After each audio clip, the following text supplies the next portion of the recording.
Well, thank you everybody for being here today. Certainly appreciate it. Sidewalks. Sidewalks. Sidewalks. I say that word. Most people don't give it two thoughts at all, right? It's this thing off the side of the street. Most people don't even pay attention to it. In fact, the data would show a lot of people don't even necessarily use them. They're just constantly driving. But they are critical. I argue essential to a city's health. Its transportation health, its economic health, and certainly its physical and mental health. 10 years ago, I met a man named Mark Williamson, when I was a personal trainer up in the Spokane area. I was going through graduate school. I met Mark. He was one of my clients. Now mind you, before I met Mark, I had people of all types. I had old, I had young, I had athletes, I had infirm, I had blind, I had obese, I had skinny, I had everything. But I never had a Mark.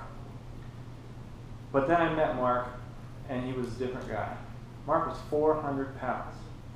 Mark was 36 years old. His wife was also clinically morbidly obese. He had 4 kids, depended on him financially and for their way of life. He was hurting. The first time you sit down as a trainer with your potential client, you got to do a lot of things. You have to have a frank conversation. You know, you take measurements. You walk through their diet. It was eye-opening. All of it was completely eye-opening. When I took my measurements, I couldn't use the scale we had in the gym. It only went up to 350 pounds. He had to go to the hospital and have himself weighed. How humiliating was that for him, you think? You measure him with a tape. You go around their chest, waist, and other body parts. His chest and waist were so large that my tape was too small. I had to use 2 of them to go around his body. That's how large this man was. So, mind you, there's some lessons and some things that you have to sort of follow when you're a trainer. Make your clients sort of puke, right? It's kind of harsh, but it's true. You'll see that in the gym. Make them work, make them hard, make them remember you all week long, because that's what will get them back in the gym. There's a bit of salesmanship in personal training. I'm here to tell you that. If you're not making them sore, you're not working them hard enough. That was sort of the mantra.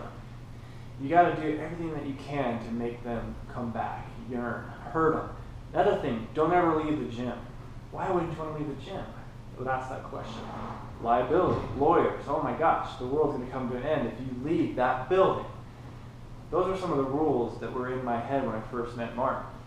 So my first session, I get him into the gym, take him around, do some of the things that I had been taught. You know, goodness gracious, CrossFit. You got to do CrossFit. You're not doing CrossFit. What are you doing, right? That didn't work. Free weights didn't work. He had enough weight, right? His arms probably weighed 40, 50 pounds each. The man was in a rough shape. He couldn't use cables. He couldn't use machines. Nothing was really working for this man. So it finally occurred to me, when I saw him, that's how smart I am, at the front counter of my gym, waiting for him to arrive, I see him coming in from his car, and he's walking. Boom, the epiphany, the light bulb. Walk. This man did not need the advanced stuff that we had been training for. He needed the most fundamental and basic thing that you could ever imagine. Right, left, walk. That's when it hit me. So I told him, Mark, this coming Friday, we're going to go for a 1-mile walk. And oh man, the look on his face, it looked like he had just seen a ghost, right?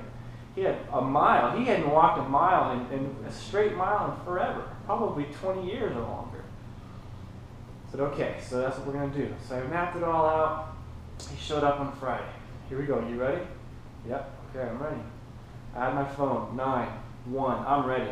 I'm ready just in case. I'm ready to dial that other one. I was freaked out because I was violating the rules. I left the gym. Oh, man. I had extra water. I had towels. I had everything I could possibly need. We get 10 minutes into the walk. Maybe a few feet outside the parking lot, he has to stop. He's just sweating profusely. He's red in the face. He's flushed. And I'm freaking out. They told me, don't do it. And I did it. You okay? You all right? Yeah, I'm okay. Let's keep going. 10 minutes later, stop number 2. Now we're halfway out, and now I'm freaking out because guess what? We have to go back. So now he sits there for another few minutes, sweating even harder. His shirt now is about halfway filled with sweat.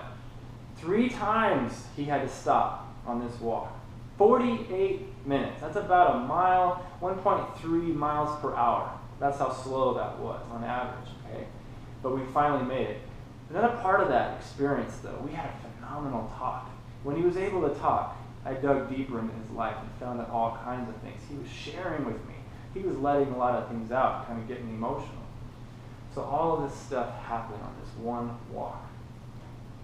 He needed that basic, fundamental thing. So the next week comes around. It's a little bit easier for him. Following week, just a little bit easier. Him and his wife take it upon themselves, mind you, to do their own walking. Because remember, he's only seeing me for 3 hours a week. He's with himself 165 hours for the rest of the week. Who's going to win that battle? Right? He has to win this battle. So that fundamental lesson that was taught to him, just simply enjoying the pleasure of a walk, he had to take and he had to run with it. About 2 months later, this is where we ended up. He was about 70 pounds lighter. He was almost losing a pound a day. That's how fast he was losing weight. Astounding. This was even better. 18 minutes it took him to finish a 1 mile trek. 18 minutes. He had nearly cut that time by, almost 4 times. It was incredible how much he had grown and changed in that time.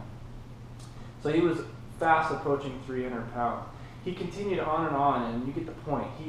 This changed his life. It wasn't me, though. You know what it was? Sidewalks. Sidewalks. Our built environment is what changed Mark's life. Because without it, and without the city of Spokane having the foresight to ensure that all of the developments that were occurring in the area around our gym had to build sidewalks, including the area around his neighborhood, to make sure that it was safe and separated from vehicles and all the things that we know that sidewalks can do, he would never have been able to do that. It changed his life, not just physically, emotionally, mentally, all of the things that come along with just the pleasure of a good walk. So that's what we're here today to talk about, is the built environment and how it can impact health. All the different ways, the 7 different dimensions, economic health, environmental health, and on and on and on. So I hope that story illustrates something and it shares with you just a little bit of what happened and what fortunately I was able to be a part of 10 years ago. So let's get started.